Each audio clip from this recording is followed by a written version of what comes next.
السلام علیکم محترم ناظرین و سامعین، ڈاکٹر جاسمین طارق کی طرف سے خوش آمدید۔ آپ دیکھ رہے ہیں نالج چراغ انسائکلوپیڈیا آف قرآن پاک، چیپٹر نمبر 42، سورۃ شورا۔ سورۃ شورا قرآن پاک کے کن پاروں میں ہے؟ قرآن پاک کے 25ویں پارے الہی یورد میں۔ تعداد آیات کے لحاظ سے سورۃ شورا قرآن پاک کی 38ویں سورت ہے۔ آیات کی تعداد بتا دیں۔ سورۃ شورا میں کل 53 آیات ہیں اور اس میں کوئی آیت سدہ نہیں۔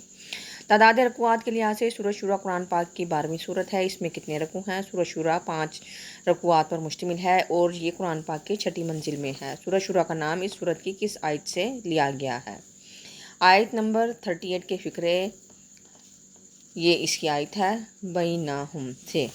ترتیب نزولی کے لحاظ سے سورۃ شورا قرآن پاک کی 42ویں سورت ہے۔ موجودہ ترتیب بتا دیں۔ قرآن پاک کی موجودہ ترتیب میں سورۃ شورا کا نمبر 42واں ہے۔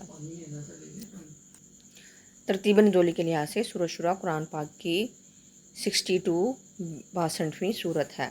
موجودہ ترتیب بتا دیں۔ قرآن پاک کی موجودہ ترتیب میں سورۃ شورا کا نمبر 42واں ہے۔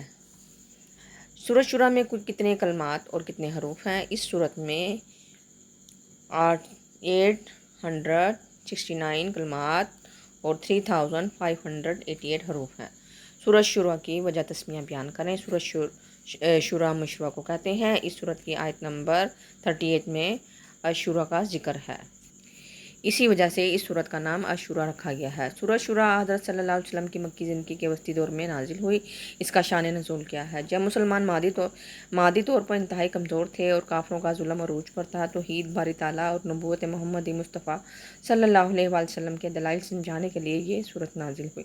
ویڈیو کو لائک، شیئر اور سبسکرائب کریں۔ اپنی قیمتی رائے سے ضرور آگاہ کیجیے گا۔ اللہ حافظ۔